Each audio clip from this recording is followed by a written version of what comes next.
Hi, everybody. Happy Friday to you all. Welcome to this week's device setup and Ask Me Anything. I'm Tim from Ledger, and today I'm going to be setting up a Ledger Nano X for you guys, and I'm going to be demonstrating how to do all that and how to get Ledger Live set up. We will have a mod in the chat that will be answering some of your questions. So if you did come here just to get some technical support, get some of your questions answered, then feel free to drop your question in the chat. And yeah, our mod will do their best to answer your questions. But for my part, I will be going through the device setup for the Ledger Nano X. So I'm just going to go ahead and get started on that.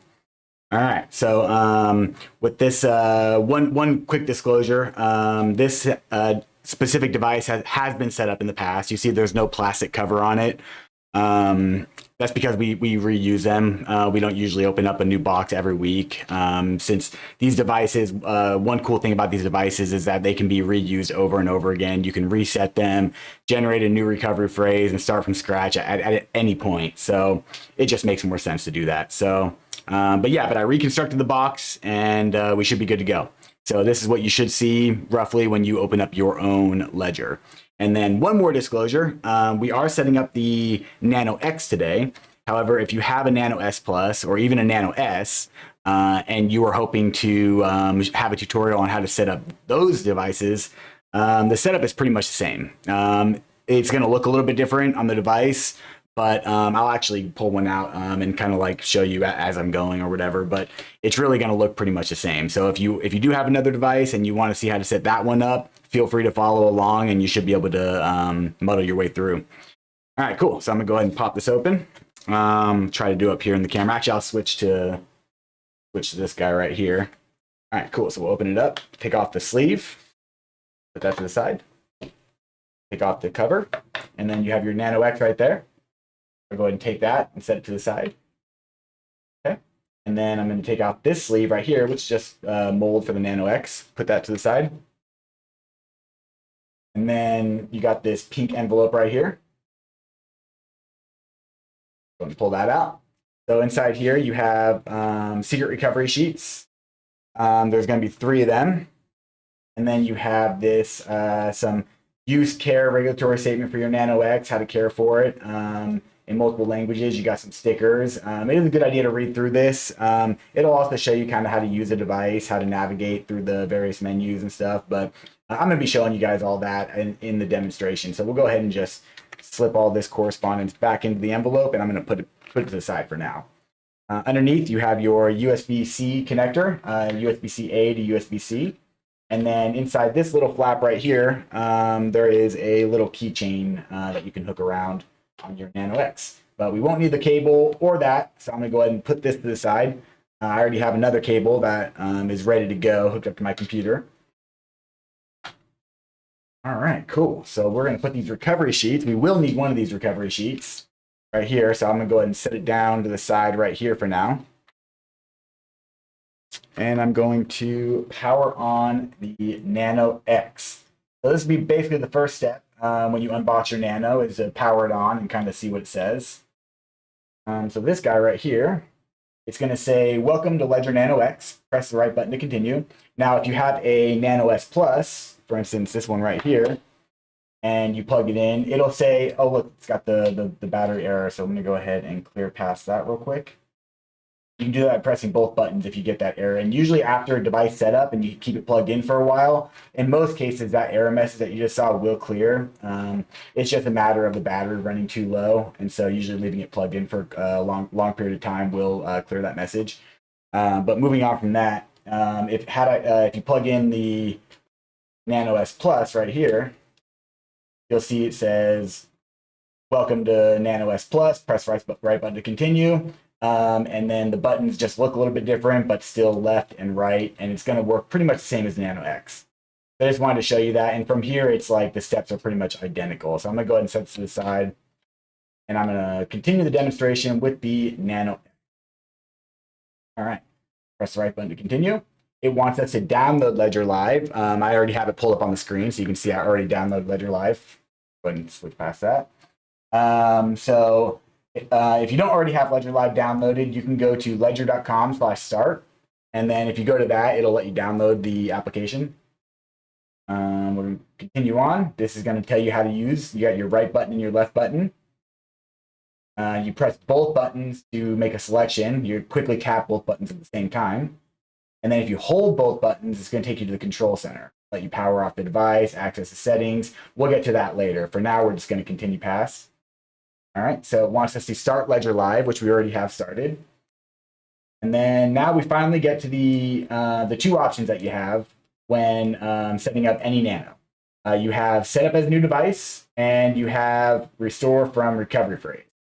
So if you already have a Nano device, if you already have a recovery phrase, and you're hoping to just create a backup of your existing device, let's say you lost your device or it got broken, or you're upgrading to the Nano X from another model, you would want to take that exact same recovery phrase, choose this option right here, and then it'll let you import that phrase into your new Nano. And it will become a clone of your original Nano. Remember, all your crypto accounts are derived straight from your recovery phrase. So your recovery phrase, which we're about to generate, is the basically, for all intents and purposes, is your crypto. And I'm gonna get on my normal soapbox. For any of you that have been to my live streams in the past, I'm gonna get on my soapbox and I'm gonna give you the whole spiel about the recovery phrase as soon as we get to that step. But for now, we'll just continue with the device setup and kind of what you're seeing. So for today's purposes, we are wanting to generate a new recovery phrase and save it in the memory and set this up as a new device. So we want to select this option. So we will quickly tap both buttons. So the very first step in this process is to choose your PIN. So now it's important to remember that your PIN is only used to unlock your device. Your PIN is not attached to your crypto accounts in any way. So like if you were to forget your PIN, and not have access to your device, as long as you still had your recovery phrase at that point, then it wouldn't be a big deal. You'd be able just to reset your Nano, set up a new PIN, import your recovery phrase back in, and that's how you would go through the process to reset your Nano if you were to forget your PIN.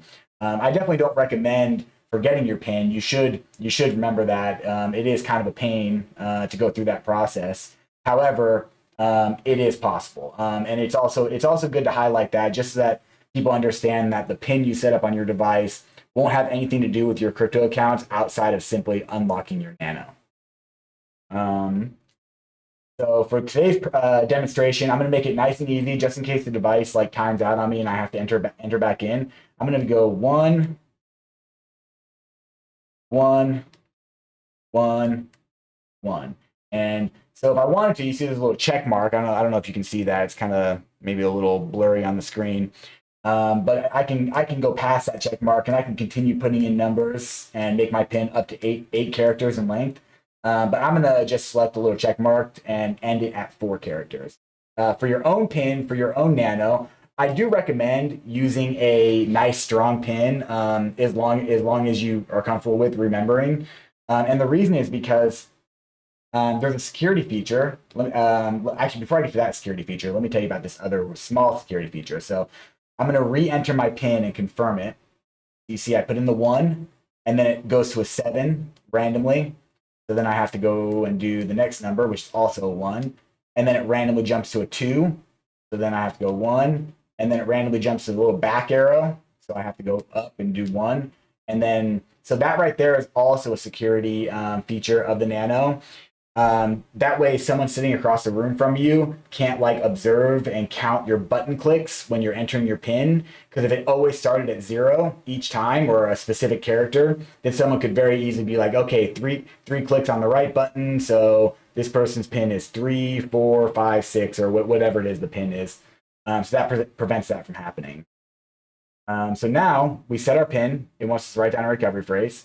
But one more thing about the PIN is, if you do enter in so if your device gets stolen or lost, or if somebody else tries to access your device, they will only have 3 attempts to enter the PIN. After 3 attempts, the device is going to automatically factory reset, and there's no way to stop that from happening. So there's not much fear of your assets being compromised if you lose your Ledger device, because it's impossible to pull the private keys from the Ledger device. And it's also very highly unlikely that someone's going to guess a strong PIN within 3 attempts. obviously having my pin as 1111, I wouldn't want to put crypto on this. I wouldn't want to have any crypto tied to the accounts on this device because that's a pretty easy pin to memorize, or to guess. But luckily, we're not going to be putting any crypto on this device. All right, cool. So now we are on to the recovery phrase step. I'm going to set this down, and I'm going to go back to the main shot, and I'm going to give you a little spiel on recovery phrases. So you will see that you have these 3 recovery sheets, and it's paper. This is just our way of providing users just some medium to write down their recovery phrase. In my opinion, it's more about just giving users the idea of having your recovery phrase offline. It doesn't have to be on this piece of paper. It doesn't have to be on any specific piece of paper. One other popular thing that people do is they'll etch their recovery phrase into steel. Or carve it into wood, even in some cases. Like I've heard all sorts of different stories about ways people store their recovery phrase. But the one common theme is that you want to keep your recovery phrase totally offline. You don't want to take a picture of it. You don't want to write it down on here, then take a picture of it and save it in your phone, because that will totally defeat the purpose of having it offline, because you just put that online. And phones, they don't get hacked that often. It's not like if you take a picture of it, like immediately your funds are going to be gone. But the possibility is there, and it creates that possible avenue of attack. If someone were to want to try to steal your funds, and so having it completely offline, inaccessible, air gap from any digital device will keep that from happening. And at that point, the only way to get the recovery phrase would be to break into the person's house and physically steal it from them. So don't take a picture of it. Don't put it in an application like a password manager. Those are very secure. It's their job, password managers, to store users' passwords, and they don't get hacked very often. But again, the possibility is there. It becomes a possibility, and in traditional finance, maybe it's acceptable to take on that risk because you have FDIC insurance, you have the assurances of your bank that if your account gets compromised, whatever, the bank is just going to go ahead and reimburse that. It's not a big deal. But in crypto, none of those assurances are here. It doesn't exist. And so if someone were to get your recovery phrase and steal your assets, regardless of how they did it, there's no recourse for that. And so it's a little bit of a different game here in crypto, where you have to leave no possibility. And so you want to keep it totally offline. So that's my spiel on keeping your recovery phrase safe. I apologize if I was a little heavy-winded on that. It's just, part of our job, a really hard part of our job, is helping users who do lose access or lose their recovery phrase, leak it in some way. And it's just not, it's not a great experience. We want people to be more knowledgeable and better able to protect their own wealth, to protect their own assets. And this is how you do it. You keep this phrase totally offline. And you certainly don't live stream and show your recovery phrase like I'm about to do, but for demonstration, it's okay. All right, I'm gonna switch back, and we're gonna go and move on with this process. And as always, I'm going to do my best to multitask my way through this and talk a little bit more about kind of what a recovery phrase is, because it's a little bit of a mysterious topic. You get these 24 words, and these 24 words somehow, grant access to my crypto. How does that work? So we'll talk about that here in a little bit. Okay, so right now the device is saying. The Nano X is saying that your device will generate your 24 words, and these are your recovery phrase. It's your only backup to restore your accounts if needed. And then write it down on the recovery sheet in the correct order. Recovery phrase has to be in the correct order. Or you can write it on a different recovery sheet, or you can, build it in steel, like with a crypto steel capsule or something, whatever your preference is. But again, make sure offline is the common denominator there. Okay, so the warnings are out of the way. Let's press both buttons to continue. And we immediately get our first word, which is fold. All right, so I'm going to go ahead and write that down. It's definitely important to write neatly in this process, as neatly as you possibly can. because one thing about the recovery phrase is, so these words that you're writing down, they all come from the same place. There's a list of words that all recovery phrases are derived from, and it's called the BIP 39 word list. So BIP 39 stands for, let me move this mic a little bit closer. I'm not sure how my audio is. Hopefully that's a little bit better. So BIP 39 stands for Bitcoin Improvement Protocol 39, and it's just a standard that dictates how recovery phrases are, basically where they come from. And so it's this list of words. There's 2,048 total words. And they are in a convenient word format, such as elephant that I'm writing right now, and ugly is my next word. And so this makes it easy for users to basically what these are. This is converted. So when you after you get done writing down your recovery phrase, you're going to have 24 words, and those 24 words can actually be converted into your private keys. So it'll be like this, into hex format. It'll be this super long each word converted individually and then added onto the next one into this super long string of characters, which is basically what your private keys are.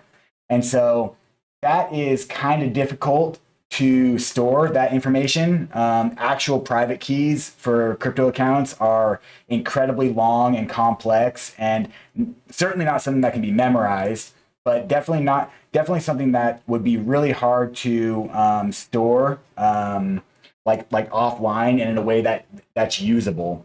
And so what this BIP 39 does is it converts into word format to make it nice and easy. So you have your words, and that's really easy to store your words, to use them, to restore access to your accounts. It just makes it much more user friendly. So that's all these words are. However, keep in mind that these words are your crypto. So like we're writing down these words, and after we get done writing them down, it's going to save these in the device memory on the secure element chip, and then it's going to require this information in order to sign any transaction, in order to create accounts, in order to do anything. It's all going to happen directly from these private keys. And so for that reason, if anybody were to get their hands on it, they would be able to access your accounts just as easily as you access them. Simply having it on the ledger is not enough to keep it safe. It also requires that the user practice really good security by not sharing or leaking their phrase in any way. All right, cool. Almost done here. And one other cool thing about the BIP 39 word list is that these words, they're various length of characters: fold, canon, real, elephant. However, only the first four letters of each word truly matters. So if you and I'll send a link to the chat, or maybe my mod, if he's in here. Yeah, cool. Brady's here. If you can send a link to the BIP 39 word list, so that you guys can check that out. What's cool about that is each word on that list is uniquely identifiable by only the first four characters. So technically, you only need the first four characters in order to know exactly which word. Like there's no other word on the word list. This one, for instance, is tackle, Tackle. You don't need the LE. If you put in just Tack, there's no other word on the word list that begins with the letters Tack. This is the only one. And the only reason I even bring that up is because I mentioned crypto steel capsule and other methods of storing recovery phrase. So if any of you have ever set up a crypto steel capsule, you'll know that there's only enough space for 4 times 24 for what was that? 96 characters.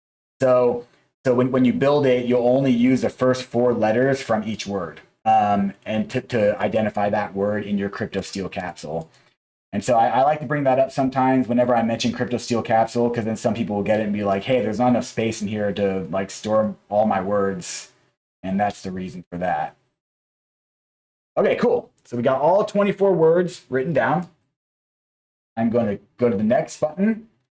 So now if you want, you can go back. You can verify all your words. You can go all the way back to the first word, and you can be like, make sure you have it written down correctly, which is definitely good to do. However, even if you don't do that, the device is going to make you do it anyway. So you press continue. Now you have to confirm your recovery phrase. We made it a little bit easier. You don't actually have to like enter in your word this time. It's just going to give you a few random words, and you just select the correct one. So word number 1, it already defaulted on the correct one, so fold. So I'll just tap both buttons to continue. Second word is cannon. So I'll scroll until I find cannon. Okay. And then real. Then elephant. Ugly. Siren. Cross. Fix. This. Okay, I'm going to do this silently and just finish this up real quick.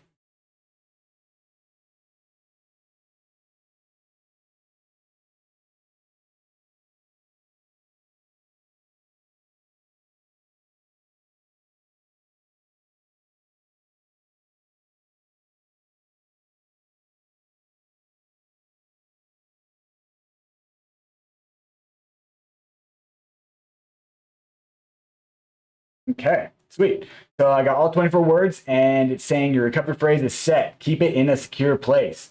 So ideally, I would take this now and put it in a safe or a lockbox, somewhere where no one can get to it. Depending on where you're at and how much you trust your the bank that you bank with, maybe a safety deposit box is a good option for you. Everyone's situation is different, so just use your best judgment, and yeah, keep these words safe. Yeah, so I'm going to go ahead and go to the next step. It's just reiterating, never share it with anyone, don't lose it. If you lose these words, so this is actually really important. So if you lose your recovery phrase, but you still have access to your Nano, like as in your Nano has not been reset and you can still sign transactions from it, you can still recover your assets because your Nano still knows your recovery phrase. But if you were to lose your recovery phrase and your Nano, or if you were to lose your recovery phrase and forget your PIN for your Nano, if you lost both of those, that would be a situation for permanent loss. Like there's no way to recover at that point. Your recovery phrase. The only way would be with the Ledger Recover service that we just recently rolled out for that specific scenario. However, even with the Ledger Recover service, if a user were to leak their recovery phrase online, and someone else got a hold of it, like, because even with that process, you still write down your recovery phrase. Someone else would still be able to get to it, even though you're backing it up through that service. The recovery phrase is still the recovery phrase, so it still requires the user, if they write it down, to practice good security and not share that in any way. And I just like to reiterate the importance of this, because, as I said, we help people every day who lose their recovery phrase and their PIN. It's a devastating, conversation to have with somebody, and they're like, hey, they reach out to us and they're just like, hey, yeah, I don't have my recovery phrase. I can't remember where I put that darn thing. And, I can't remember my PIN. I entered the wrong PIN twice already. I only have one more attempt. Can you guys help me out? It's like, we can't. Like, there's nothing we can do. The best advice at that point we can give is like, are you sure you don't know where your recovery phrase is? And like, can you possibly find it? Because that's how you will recover your accounts.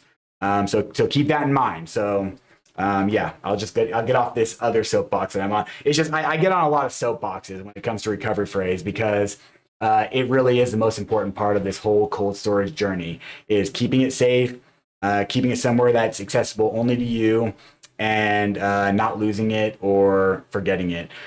So real quick, I'll go over a couple more little like tips that I've picked up along the way.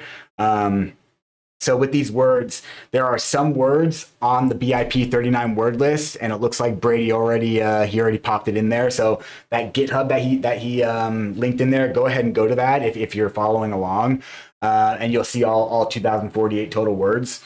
There's some words on there that look very similar to one another, and if you don't have neat writing, it's so easy to like confuse them. One example is blue and blur. Those are both words on the BIP 39 word list. And let's say word number 6 for me was not siren. Let's say it's blue, but I chicken scratched it and it looks like blur. And, you know, in the future, years from now, I'm trying to recover at my access, and that one word I put in wrong, my Nano accepted it because it'll accept any word that's on the BIP 39 word list. Your Nano doesn't care if it gets reset. It doesn't care what phrase you put in it. It'll accept any valid phrase. But if it's not the exact phrase that you had before, then it won't grant access to your accounts because it's not the right recovery phrase. So in that case, you would want to troubleshoot it by pulling up the BIP 39 word list and saying like, okay, I like maybe I'm looking at my words like, that one's a little messy. Maybe that one is something else. Let me cross-reference and see if it could be something else on this list. So there are some tricks and some ways that you can troubleshoot your way through these situations. But for a lost recovery phrase, there's really no recourse for that. Yeah, so I think I will go ahead and move on for now. If you do have any more questions about recovery phrases, please drop them. I just happened to look up, and Joseph Tarbuck Jr. is asking, is this info good for the Plus? If you're talking to me, then yes, this is the exact same information. Any device, the Nano S, Nano S Plus, Nano X, everything that I'm talking about applies to any one of those devices. And honestly, it applies to any hardware wallet that you're using, even outside of Ledger. The recovery phrase is always going to be the most important part of your journey in cold storage. All right, cool. So I'm going to switch back here. Big monitor. Okay, so we set our recovery phrase. We confirmed it. The device let us confirm it. So now we can press both buttons to continue. It's going to process a little bit. It's going to store that information on the secure element chip, and it's going to let us know the device is ready. So we'll go to the right, and then we are going to go to dashboard. This is actually a step that a lot of people miss because it says your device is ready. So, you know, why wouldn't the device be ready? But if I unplugged it right now, it could glitch out. It could make me redo the whole process all over again. So you actually have to go to dashboard, and then that brings you to the dashboard. All right, cool. So right here on the dashboard, you will see that there are two widgets right out of the factory. One says install app, and the other one says control center. So these are actually just here to tell you how to do these items. This isn't actually like you can't install apps by selecting this, by pressing both buttons. So if I did that, quickly tap both buttons, it'll just tell you use the manager and Ledger Live to install apps. And then it'll let you go back to the dashboard. And then similarly, if you go to the control center widget here, quickly double tap, it says hold both buttons anytime to access the control center, to power off, and more. And you can go back to dashboard. You can't actually get to the control center. So to actually get to the control center, you want to press and hold both buttons. So I'm going to press and hold a few seconds, and then you'll see it goes to the settings. I can lock the device with the pin. We can view the battery, and then the Bluetooth information. We got Bluetooth enabled, and we can power it off. And that's pretty much it. And we can also close the control center. So you want to close the control center to get out of that menu. All right, cool. So let's go ahead and drop this down here for a second while we're still connected. And let's see what's going on in Ledger Live. So in Ledger Live, if I go to this Get Started button right here, it'll give me the three options of the different devices that we offer. I'm going to select Nano X. And then, so if you were to, so we already went through the entire setup process together. We generated the recovery phrase. I dropped my multiple soapboxes on you guys. But if you select this button right here, set up a new Nano X, Ledger Live is going to do pretty much the same thing. It's going to like reiterate all those things that I told you. It does a great job. There's even a quiz that you can take to test your knowledge and make sure that you understand, what's going on with your recovery phrase. But since we already went through all that and I already beat it into your heads, I will go ahead and scroll down and go, it says right here, already have a recovery phrase, which we do. We set it up. It is right here, stored in a safe place, of course. And then we will go ahead and just proceed right to connecting our Nano X to Ledger Live. We'll go there. So this is a genuine check. This is going to allow a secure connection between your device and Ledger Live, and it's going to check that the firmware, the operating system on the device, is genuine. Without doing this step, it's actually not possible to even install Nano apps on the device, and it's not possible to, so it'd be impossible to, for someone to install fake firmware on here, which could steal like potentially like steal information from your Nano, because you would fail the genuine check. You wouldn't be able to install Nano apps. You wouldn't be able to create accounts. So this is definitely like one of the fail safes that in place to prevent unauthorized use of Ledger. All right, so we got to check my Nano. We are going to allow Ledger Manager by pressing both buttons. And all good. Ledger Nano X is genuine and ready to use. It's a quick process. It doesn't take long to verify. We'll go to continue. And we get into Ledger Live. So then we can come down here. We can go to the, what's actually kind of cool is since we just did that genuine check, we can actually like just add an account right here from this. But I'm gonna go through and show you some other stuff. So we got these tabs over here on the left. You got your portfolio tab, market tab. This is kind of just show you like the state of the market, different cryptos, you know, like some of the more popular ones up on top, and just kind of show the price action a little bit. It's not perfect, but it's cool for a quick glance, just kind of see where things are at. And then down here, we got the accounts tab. You can see right now it's grayed out. It won't let me go to it because we don't have any accounts. Similarly, below the Discover tab right here, you got send, receive, buy, sell, swap. These 4 tabs are all also grayed out because you can't do any of these things without having crypto accounts. But we got this really interesting tab right here, the Discover tab, that has a lot of really cool apps in it. That we like for my people that we partner with that like offer additional services in Ledger Live. Like this one right here, Stack and Sat. This will let you DCA into Bitcoin on like whatever basis you want, pretty much, and you can buy as little or as much as you want, and it'll go straight to your Bitcoin wallet in Ledger Live. So like unlike DCAing like from like your Coinbase or your Binance account where you have to buy crypto there, then physically send it, withdraw it from the exchange to your account in Ledger Live. This will just let you do it automatically, and you can set up recurring payments where you don't even have to think about it. It's just like like $10 a week into Bitcoin, and I'm not going to think about it for however long. So it's like that's just one example of a cool feature we have in there. We got Zen Ledger down here, which will help you out with your crypto taxes, which is an extremely confusing topic for anyone that's been in the space for longer than a couple years and have had to do taxes. We got DEX aggregators for swapping, like 1inch, Paraswap, all sorts of stuff. You can stake your ETH through Lido right here and earn staking rewards. We also have a Kiln. You can do it through Kiln. You can view NFTs right here through the Rainbow app. There's all sorts of cool stuff. I can like honestly talk about the Discover tab all day. So we're just going to go ahead and move on from that. Let's go and connect to let's go to the My Ledger tab. Now we already did the genuine check while the device is connected, so we shouldn't have to do it again. And sure enough, we do not have to do it again. Looks like we do have a firmware update right here. This one's pretty far behind. It's at 2.0.2, which is now 2 firmware updates behind. But I'm going to keep it not updated so that I can have this as an example in future videos to show people what the firmware update looks like. It's this orange banner up here. But eventually, if I don't update this Nano, eventually it will just kind of like stop working. Just because the firmware will get too far behind to be able to interact with like additional changes, which kind of brings me to the next topic. So you see down here the app catalog. So you got all these different apps. These are all cryptos that are, if it's supported right in Ledger Live, there will be a check right here and it'll say Ledger Live supported. This means that you can install this app and you can create an account right in Ledger Live from this blockchain.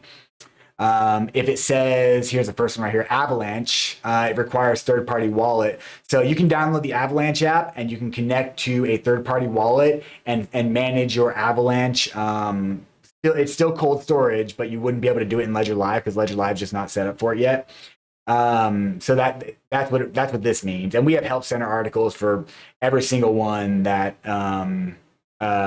requires a third-party wallet with instructions on how to do that. Very easily searchable from our website, but you can also definitely reach out to us because there's some confusing articles that like maybe you want a second opinion on or like more information on. Definitely reach out to us. However, let's talk a little bit about the Nano apps. So the Nano apps are a little bit different than what people kind of like think at first glance.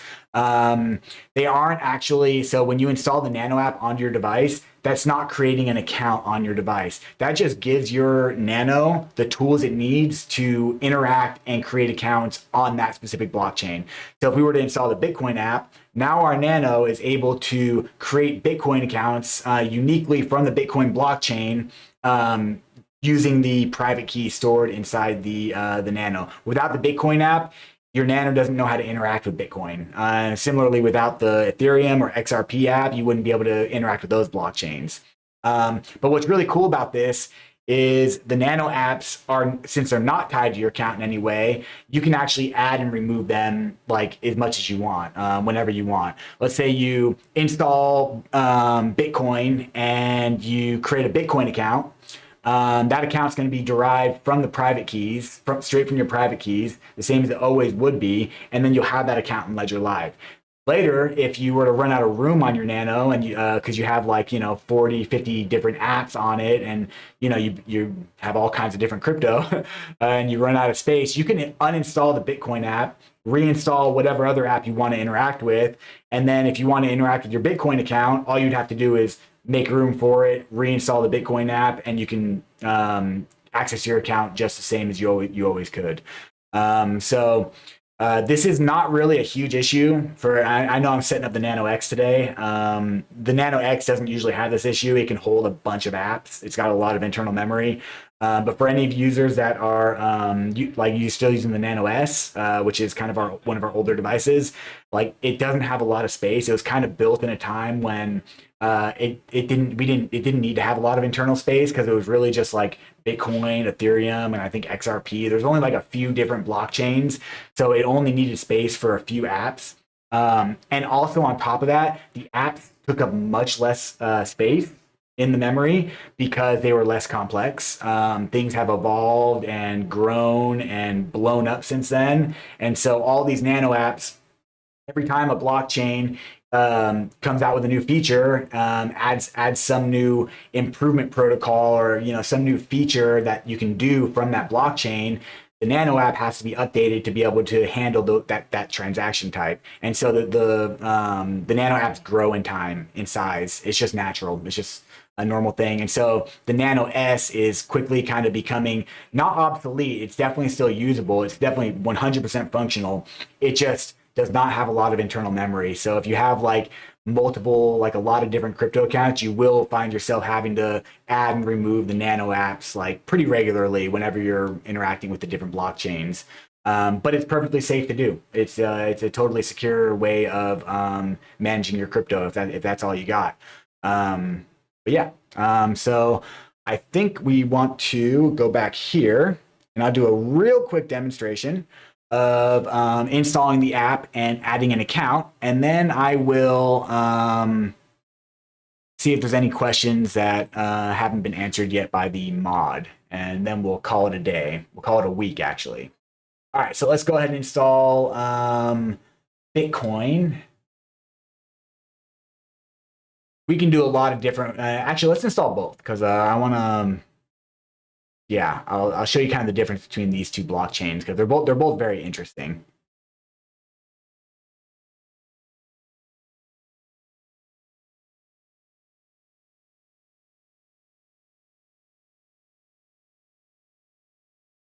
Oh, my Nano went to sleep on me. Okay, well, that explains that. There we go. All right, cool. So now it's installing. Let me take this recovery phrase sheet. I'm gonna destroy this recovery phrase sheet after the live stream. You see it's loading right here, installing the Bitcoin app. And then now we got a little Bitcoin symbol right there on the screen.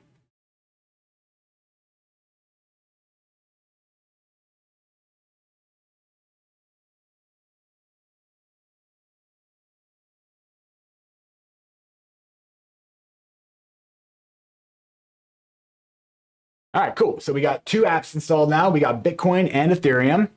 Let's just real quick adding a Bitcoin account. So we have to open up the app so the device can use it. Bitcoin app is open and active. Now it's synchronizing and it's deriving the public keys right here, the accounts for that can be derived. So Bitcoin's got 4 different types. It's got native SegWit, legacy, and it also has Taproot. But for whatever reason, Taproot's not showing up right now. Possibly because the firmware on this device is pretty far out of date. But we'll just go ahead for now and just add a native SegWit account. That's all we need to do. So we'll go ahead and do that. And then now you can see that all those tabs are now ungrayed out because we now have a crypto account. So you can see here, I added this Bitcoin account from this Nano, and there's no Bitcoin in it, obviously, because we just set up a recovery phrase. But I want to do a real quick demonstration for you and show you how you can use Ledger Live with multiple devices.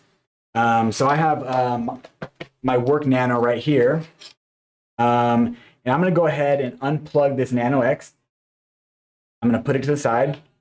And I'm going to plug in my Nano S Plus that I use for work.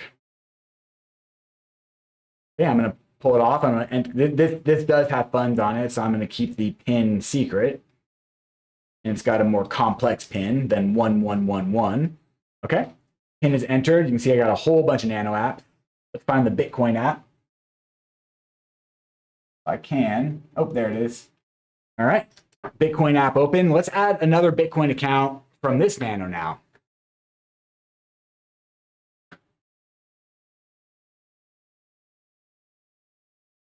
Okay, synchronizing, doing the same thing it was just doing with the Nano X. All right, so it detects a Bitcoin account, native SegWit, that's got a little bit of Bitcoin in it. That's because I have a Bitcoin account tied to that I've derived previously from the recovery phrase in this Nano, and I have deposited a tiny amount of Bitcoin. Not a tiny amount, but a small amount of Bitcoin. I'm going to go and I'm going to name this account BTC-S+. Okay.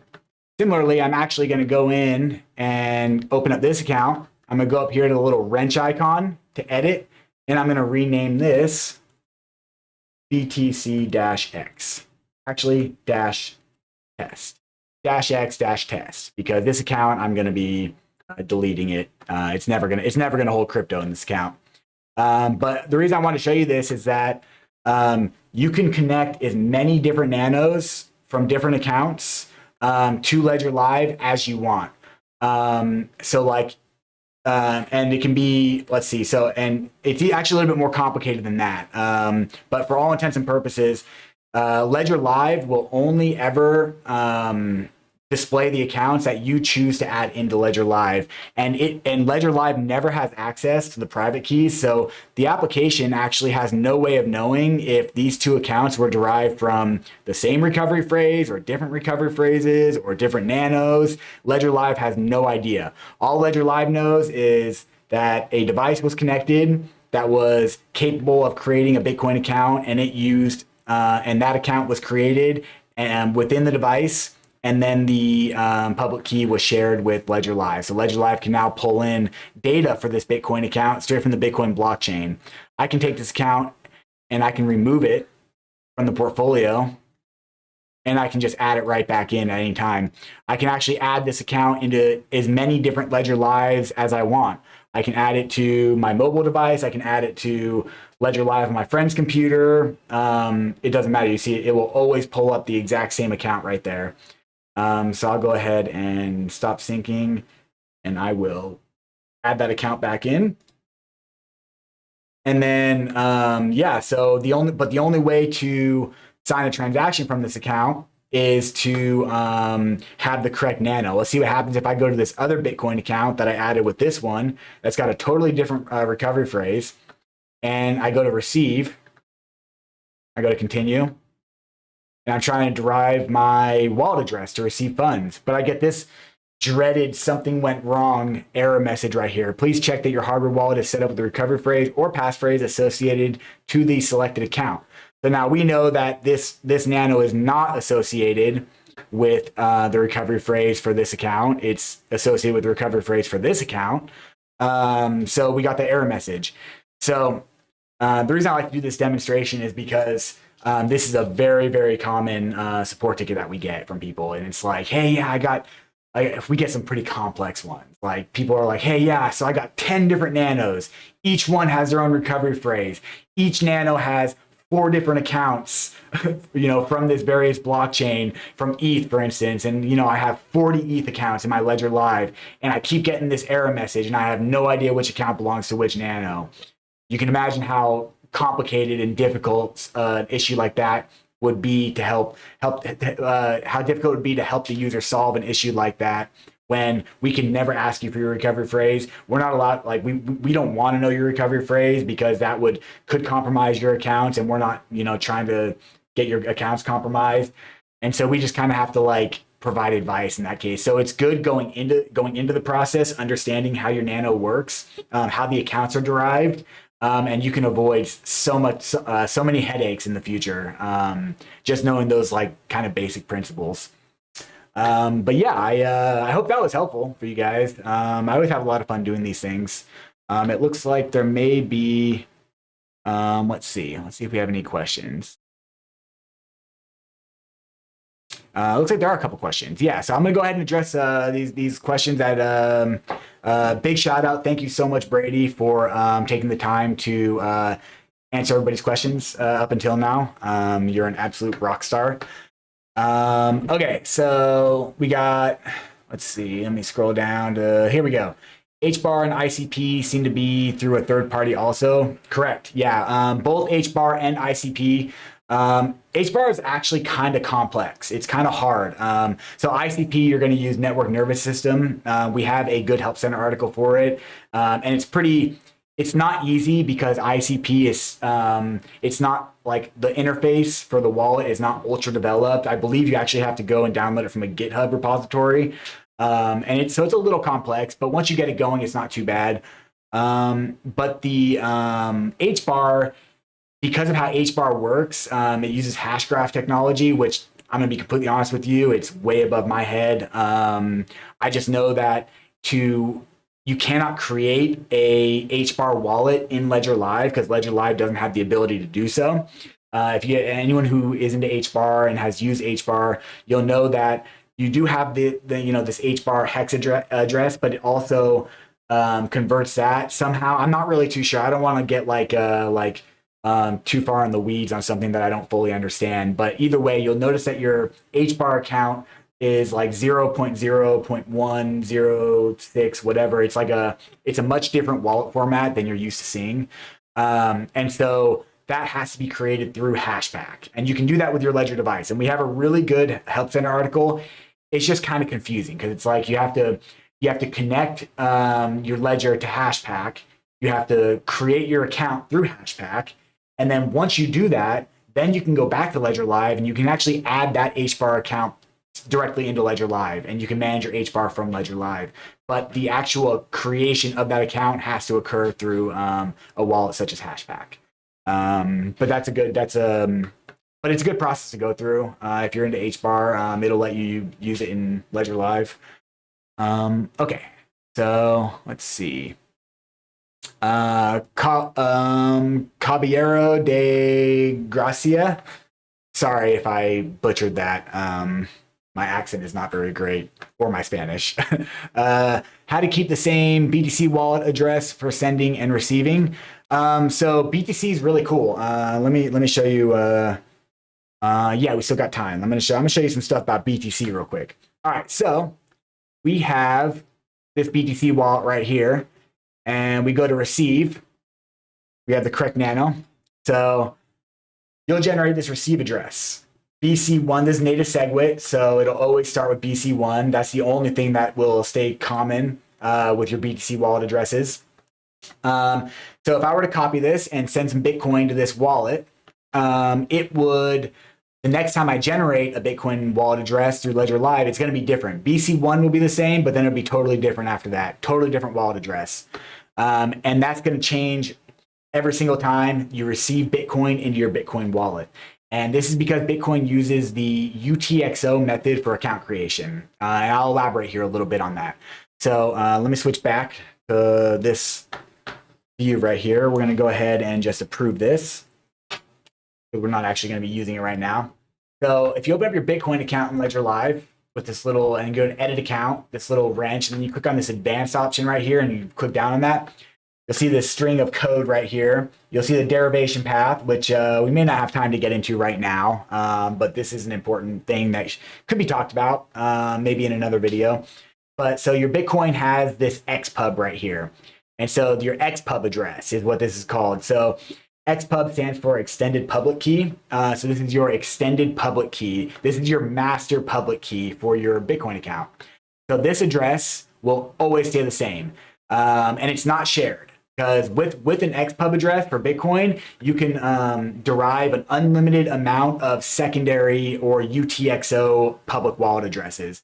And it's not secondary. That's just a word that I use to kind of make it easier to understand. But basically, from the XPub address, an unlimited amount of public wallet addresses, UTXO addresses, can be generated. And it will always generate the same UTXO addresses in the same order. So if you if I were to so the first UTXO address will always be the same, built derived from that XPub address. And then it makes all these secondary accounts, basically. And so it's called UTXO because UTXO stands for unspent transaction output. And so it's kind of like the easiest way to conceptualize like what it is and why Bitcoin does it is like if you were to go to the store and you were to buy something from the cashier that costs $20 and all you have is a $50 bill. You hand them a $50 bill and they give you back change. So UTXO addresses are also referred to as change addresses. So in this one right here, this Bitcoin account, I've only ever used one UTXO, and it was this amount of Bitcoin that was deposited into this account right here, and it went into the first UTXO address, which is different than the one that I just generated with the receive address. And so if I were to want to send my friend, let's say $10 in Bitcoin, my Bitcoin account is going to send the entire contents of this UTXO address to that person, and then it will redeposit the change back into my Bitcoin account on the next UTXO address. So that UTXO address that I just generated, if I were to send $10 to a friend, that address would be used, and it would deposit back about $20 in Bitcoin back into that UTXO address. And then if I were to, let's say I had let's say I deposited another $30 of Bitcoin into this Bitcoin account, and I now have $60 worth of Bitcoin in this account on two UTXO addresses, and I want to send my same friend $50 in Bitcoin, it would send the total contents of the first UTXO address plus the total contents of the second UTXO address to cover that full $50 amount. And then the remaining $10 of Bitcoin will be sent back on the next UTXO address as change. And so they call it the change address.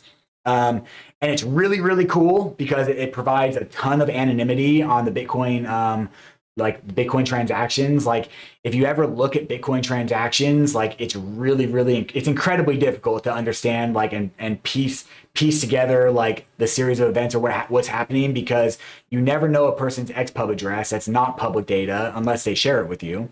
So only the individual UTXO addresses, and it's not really possible it is possible in some ways, but for an average person that's just looking at a block explorer, there's no way to know which UTXO address belongs to which XPub, which belongs to which user.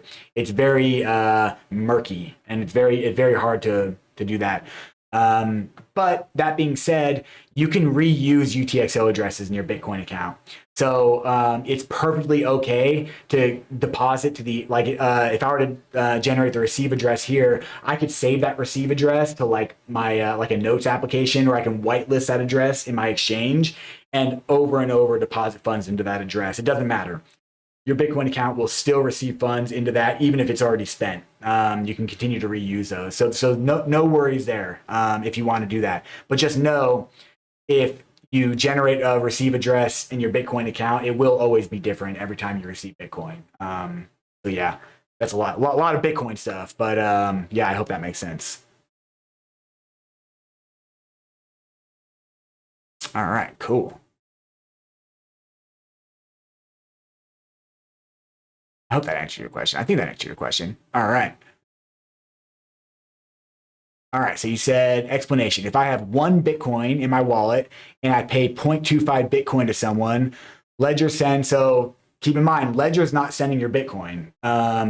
You are sending your Bitcoin from over the Bitcoin network. It's a small distinction, but it's an important one. Just knowing that Ledger cannot send your Bitcoin on your behalf.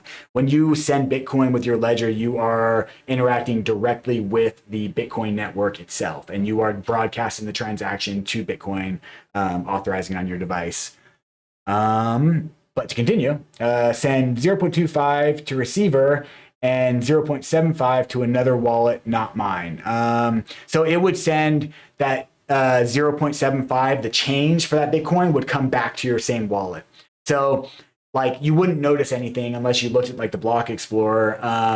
Your Bitcoin account will just show minus 0.25 Bitcoin, 0.75 Bitcoin as a new balance. But beneath the hood, like the internals of how the transaction work, it actually sent the entire contents of your Bitcoin, and then you receive 0.75 back in your next UTXO address. All right.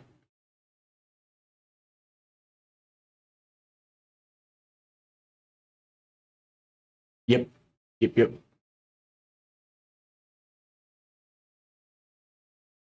Any way to stop UTX from keeping money jumping from one address to another wallet address? Well, they'll never jump like without your permission.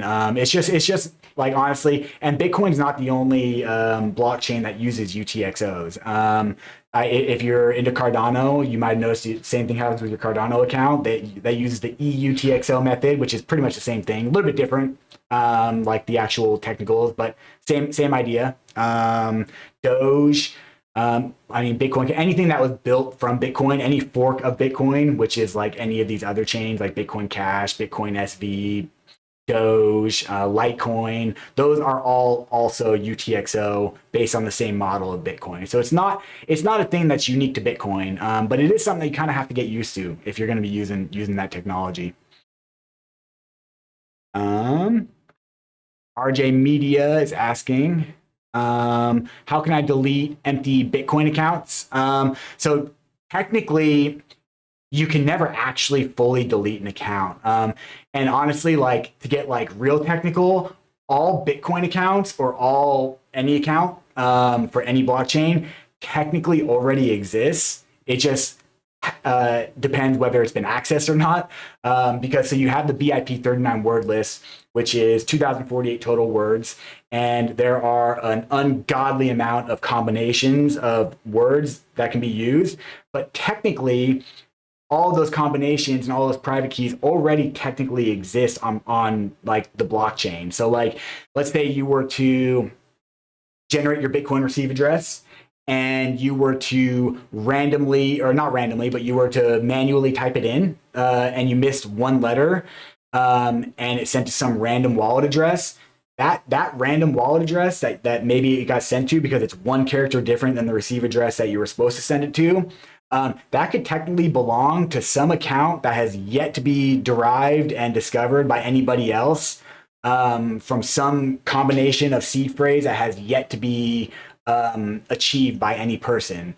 So technically, all accounts always exist. The only way to really delete your account would be to like totally drain the account, take all funds out of it, and then remove it from Ledger Live, and then generate a new recovery phrase and generate a new Bitcoin account. But that account will still exist that you had before, but you just kind of removed it from your world, from your bubble. I hope that makes sense. Mm-hmm. Okay. Looks like we are. Oh, did I skip you? Hang on. Where are you at, Tad? Back up. Okay, sorry, I didn't mean to skip you. And we do have a couple minutes, so I'm gonna hit your question right now. So Tad Ghostal is saying, I bought a Nano X to use with my iPhone, but now I can't send any coins to the ledger without a firmware update. I don't have a PC. Am I out of luck? So you will need either an Android phone or a PC to update your firmware, which is because it requires a wired connection. It's too big of an update for the Bluetooth chip to handle instead of the Nano X. So you do have to have the wired connection. But I will tell you that it does not have to be your own personal computer. And I've helped people. I helped this guy in Mexico one time, and he had an iPhone, same exact situation. He was like, "Look, I just need to update my firmware. How can I do that?" And it was like, "Well, like, do you have any friends that have a computer?" And no, he didn't have any friends that had a computer that he can use, any family members. And if that's the case, if you do have any friends or family members that have a computer, you can install Ledger Live onto it, connect your Nano to Ledger Live without doing anything else. You don't have to add any accounts. You don't have to do a safe to perform firmware updates from another person's computer if you trust that person, and like depending on whether that's possible. But even if that's not possible, like following that same mentality, you can actually go to like if there's an internet cafe or public library, a place that allows users to install applications onto the computer, you can pop in there, install Ledger Live, update your firmware, uninstall it, and pop right back out and have your firmware updated. I know it's not the best solution, but it's a way that you can get around that. I hope that helps. Otherwise, yeah, it has to be from a wired connection. Yep. Yep. Okay. Yeah, no problem, Tad. Yeah, glad to help. I hope that's helpful. Like I said, it's not the greatest answer because it's kind of like it's a hard stop. It's like, well, yeah. But luckily, understanding that you don't have to, there's no way you're going to compromise your accounts by doing this.